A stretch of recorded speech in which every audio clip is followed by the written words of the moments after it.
The lobby went silent in 3 seconds flat.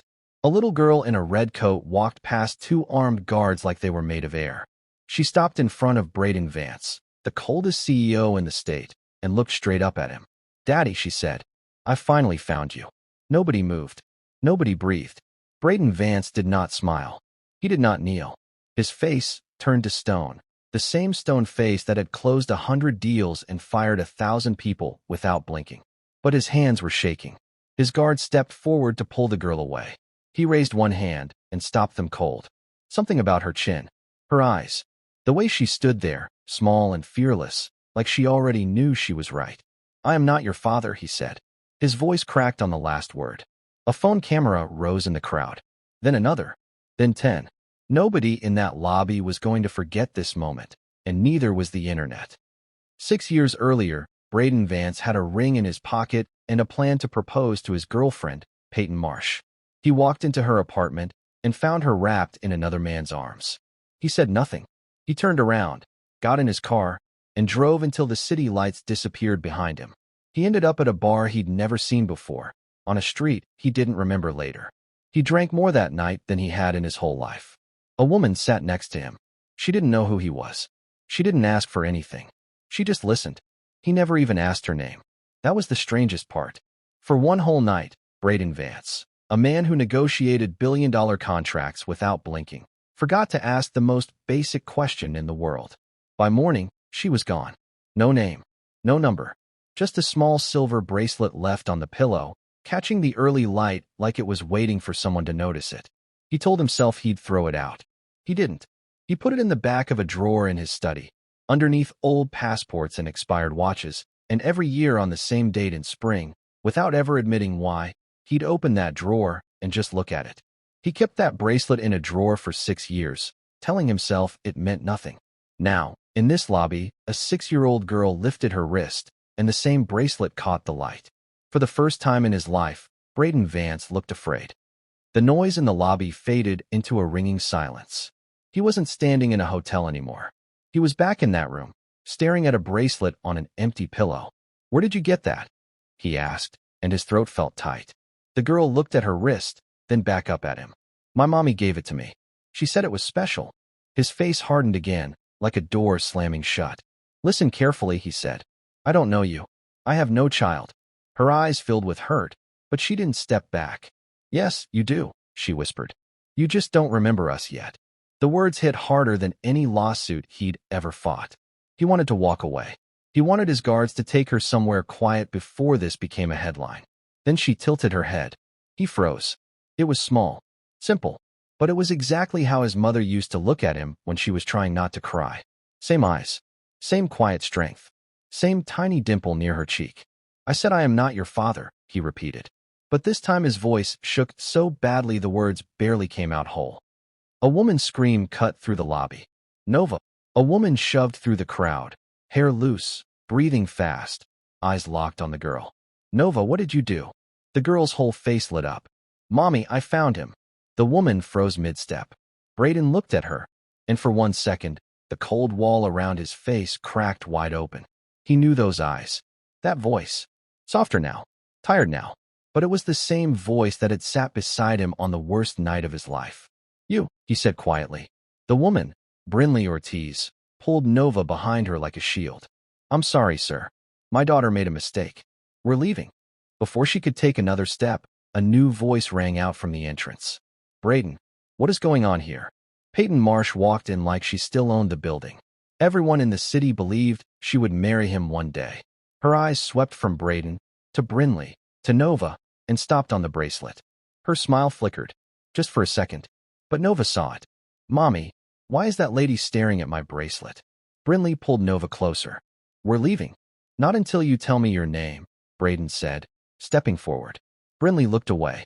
"It doesn't matter. It matters to me." Her lips trembled. "No, sir. Not anymore." The words hit him like a fist. As she dragged Nova toward the door, the little girl looked back with tears in her eyes. "Mommy, why are we leaving Daddy again?" By sunset, the video had 1 million views. A little girl calling Brayden Vance Daddy in a hotel lobby. It was everywhere. People argued in the comments. Some said she was lying. Some said no child could fake a look like that.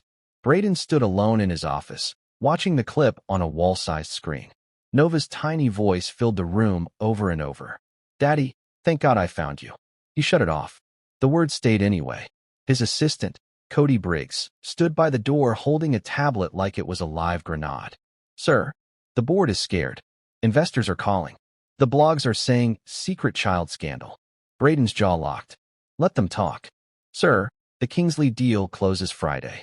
Investors hate surprises, especially ones with a kid attached." Brayden said nothing. He stared out at the city. He knew how to handle money. He knew how to handle enemies. He had no idea how to handle a 6-year-old with his mother's eyes. "Sir, one more thing," Cody said carefully. "Ms. Marsh has called 4 times." Brayden didn't turn around. "Let her wait." Cody hesitated at the door. She sounded different this time. Nervous, almost. That was the first crack in the story Brayden hadn't even started building yet. Payton Marsh never sounded nervous. Not once in 5 years. He filed the thought away and said nothing. Across town, Nova sat on a small couch beside Brynlee, who stared at her phone with shaking hands. Another clip. Another headline.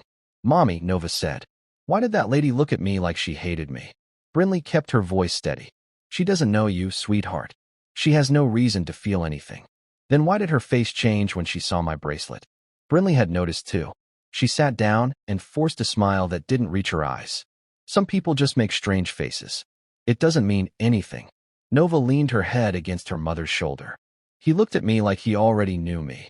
Brynlee closed her eyes. Her hands were not steady at all.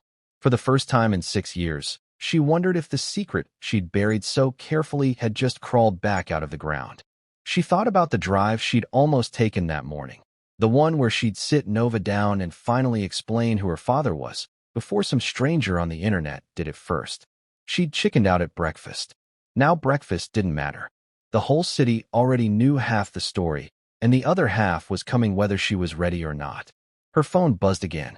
A message from a number she didn't recognize. Asterisk, careful what you say to reporters. Some doors, once you open them, don't close. Asterisk. She deleted it and told herself it was nothing. She didn't believe herself for a second.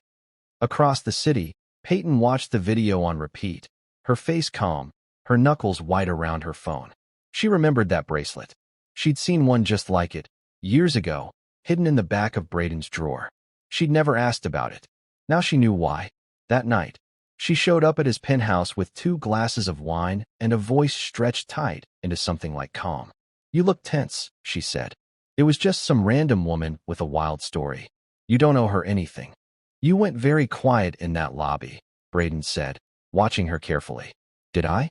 It was a strange scene, that's all. You should be thinking about the Kingsley deal, not chasing some stranger's lies." He said nothing else, but he noticed how fast she'd changed the subject, how her hand wasn't quite steady around the glass. He had no proof of anything, just a feeling that nothing about her matched what she was saying. He thought back to the message Cody had mentioned, 4 missed calls, a voice that sounded nervous for the first time in 5 years. He watched Payton laugh at something on her phone, too quickly, too loudly, and he wondered how long she'd known about the bracelet before tonight. "You've barely touched your wine," she said, smiling like nothing was wrong. "I'm not thirsty," he said. "I'm thinking. About the Kingsley deal? About a lot of things." She didn't ask what. That, more than anything, told him she already knew. Late that night, alone in his study, he held the bracelet in his palm. The same bracelet. The same little girl who had looked at him like she'd waited her whole life to find him. By morning, he called Cody into his office. "Find her," he said. "Sir, do you want lawyers involved?" "No. I want her found. Quietly." It took 3 hours. Her name was Brynlee Ortiz. She ran a small flower shop across town. She lived in a 1-bedroom apartment with her daughter. No husband. No family money. Nothing that looked like a scam. That made Brayden feel worse, not better. But Payton found her too. By afternoon, she'd already sent someone to dig up Brynlee's address, her job, her whole life. She read every page with fire behind her eyes. Nova was 6. The timing matched perfectly. The bracelet was too familiar. If that little girl really was Brayden's daughter, Payton's entire future had just walked into a flower shop in a red coat. That evening, Brayden went to the shop himself. Cody tried to follow him inside. Brayden stopped him at the door. "This isn't business." Inside, Brynlee was locking up for the night. When she saw him, the color drained from her face. "You shouldn't be here. I've been asking myself the same question for 6 years," he said softly. She glanced toward the back room, where Nova hummed quietly while drawing on a scrap of paper. "Please," Brynlee whispered. Not in front of her. His eyes softened, just barely. "Then tell me the truth." Her hands shook as she folded a bolt of fabric. "The truth won't fix what happened." "No," he said, looking through the doorway at Nova. "But it might fix what happens next." The next morning, Payton walked into the flower shop wearing sunglasses under a cloudy sky. She pretended to browse. Her eyes never left Brynlee. When the shop emptied out, she walked to the counter. "I saw you at the hotel," Payton said. Brynlee's hands went still. "Then you already know I have nothing to say to you." Payton smiled without warmth. "I'm not here to ask questions. I'm here to warn you. Brayden Vance's life is not a place for a woman like you to walk into with wild claims." "I never went looking for him," Brynlee said, lifting her chin. "My daughter did that on her own." "Then control your daughter," Payton said coldly, "before this becomes something none of us can take back." Brynlee looked at her, tired but steady. "If you're so sure we're lying, why do you look so scared?" Payton's smile vanished. She left without another word. By evening, the attacks began. Strangers online called Brynlee a liar and a gold digger. Someone messaged her boss, claiming she'd trained her own daughter to trap a rich man. A blog ran a headline calling Nova a prop. Brynlee read every comment with tears in her eyes, wiping her face fast before Nova could see. One comment stuck with her longer than the rest. It wasn't cruel like the others. It was calm, almost professional, posted by an account with no photo and no followers. Ask her about the bar. Ask her what really happened that night. She stared at it for a long time before her hands started shaking again. Nobody outside that room, 6 years ago, knew what had happened that night. Nobody except her and him. She screenshotted it, then deleted the app entirely. It didn't help. The fear stayed. That night, Cody called. "Mr. Vance would like to request a DNA test," he said gently. "Private clinic. Your choice of location." Brynlee was quiet for a long moment. She looked at Nova asleep on the couch, one small hand tucked under her cheek. "Tell him I'll agree," she said. "But Nova will not be treated like a mistake." When Cody repeated her words to Brayden, his answer came fast and hard. "Never." The clinic was small and private, far from any camera. Brynlee arrived first, holding Nova's hand so tight her knuckles turned white. She tried to look calm. Her heart wasn't listening. When Brayden walked in, Nova's whole face lit up. "You came," she said. He knelt down in front of her. "I told your mom I would." He paused. "Are you scared?" Nova tilted her head. "I'm not scared. I already know the answer." Something inside him cracked open at that. 6 years of walls, gone in one sentence from a 6-year-old. The test took 2 minutes. A swab, a signature, a promise of results in 48 hours. Inside the clinic, a nurse had quietly stepped out to take a call 5 minutes before the test ended. Nobody thought anything of it at the time.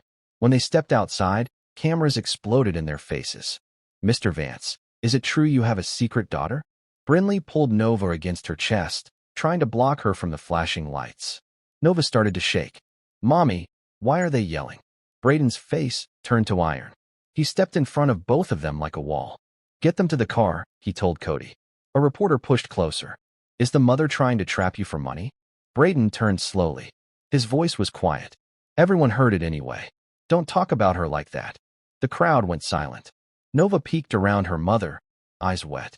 "Are you mad at me?" The coldness dropped off his face completely. "No, little one," he said softly. "Never with you." He held out his hand. Not pulling, just waiting. Nova placed her tiny hand in his. Brynlee watched them, her chest aching in a way she wasn't prepared for. As the car pulled away, she looked at him. "How did the reporters know we were there?" Brayden's eyes went dark. "Someone close to me told them," he said. "And I already know who to look at first." 2 days later, the envelope sat on the table between them. Nova was in the next room with Cody, drawing quietly, not knowing that her whole life was folded inside one thin piece of paper. "Before you open it," Brynlee said, "I need you to understand something. I never came for your money."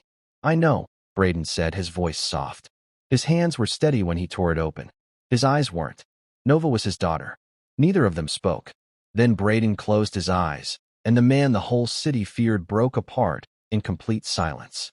When he opened them again, they were full of something he hadn't felt in 6 years. "I have a daughter," he whispered. Brynlee covered her mouth, tears sliding down her face. 6 years of carrying this alone, and the truth was finally standing in the open. 6 years of grocery runs alone. 6 years of birthday candles blown out by one small mouth. 6 years of answering, "Where's my daddy?" with half-truths that never felt like enough. And now, one piece of paper had said in a single word what she'd never been brave enough to say out loud: real. Before they could call Nova in, Cody stepped through the door, his face pale. "Sir, there's something else." He set his phone on the table. Messages. Payments. Call logs. Payton had paid 3 different blogs to attack Brynlee. She'd sent someone to the flower shop. She'd leaked the clinic address to reporters herself. And buried in the last message thread, sent the night before the DNA test, was a single line to an unlisted number. Asterisk, ask her about the bar. She'll crack. Asterisk. The same words Brynlee had screenshotted and deleted, too afraid to tell anyone. Brayden's face went completely still. 5 years. He had trusted this woman for 5 years, let her into his home, almost married her, and the entire time, she had been the quiet voice trying to burn down the one good thing he never knew he had. "Call her in," he said. Payton's excuses fell apart the second she sat down. "I did it to protect us," she said. "I didn't want some stranger's kid taking what's mine." "She's not a stranger," Brayden said. "She's my daughter." "You tried to hurt my child," he said, standing. "That's the one thing I will never forgive. Leave. Don't come back." Payton looked at Brynlee with pure hatred in her eyes. Then she walked out and never looked back. Behind the door, a small voice called out, "Mommy." Brayden turned toward it. This time, he didn't run. Nova ran into the room, holding her drawing in both hands. She stopped when she saw him standing there, his eyes wet, his face soft in a way she had never seen before. "Did I do something wrong?" she asked. Brayden dropped to one knee, 6 lost years pressing on his chest. "No, Nova," he said gently. "You did something brave. You found me." Her lips trembled. "So, are you really my daddy?" He looked at Brynlee. She gave one small nod through her tears. "Yes," he whispered. "I am your daddy." Nova dropped the drawing and ran straight into his arms. For a second, he couldn't move. Then he held her close. Carefully at first, then tighter, like the world might try to take her back. Brynlee turned away, wiping her eyes. Brayden reached for her hand. "I'm sorry," he said. "For every year you carried this by yourself. For the pain. For not finding you sooner." Brynlee looked at him, tired but finally, quietly at peace. "I was scared," she said. "I thought your world would destroy us." "Then let me build a safer one," he said. Months later, the city stopped talking about scandal. They talked instead about the little girl who melted the coldest man in town. On a quiet evening, Brayden stood in the garden behind his house with Brynlee and Nova. Nova held both their hands, grinning like her whole world had finally clicked into place. No cameras, no crowd, no fear, just a father, a mother, and a girl who once walked past 2 guards without being afraid, because some kids already know exactly who they're looking for, long before the grown-ups catch up. Nova let go of their hands and ran across the grass, arms out like she was flying, laughing at nothing and everything at once. Brayden watched her go, and for the first time since he could remember, the city's coldest man felt his chest ache from something other than pressure or deals or fear. "She used to ask me every night if you were real," Brynlee said quietly. "I used to tell her you were just a story I made up to help her sleep." Brayden watched his daughter spin in circles under the porch light. Guess the story found its way back. And somewhere in a drawer that used to hold a secret, there was now only a bracelet and a photograph of 3 people who finally stopped running from each other. Because in the end, it wasn't the DNA test that proved Nova was his daughter. It was the 6 years he spent keeping a stranger's bracelet, without ever knowing why he couldn't let it go.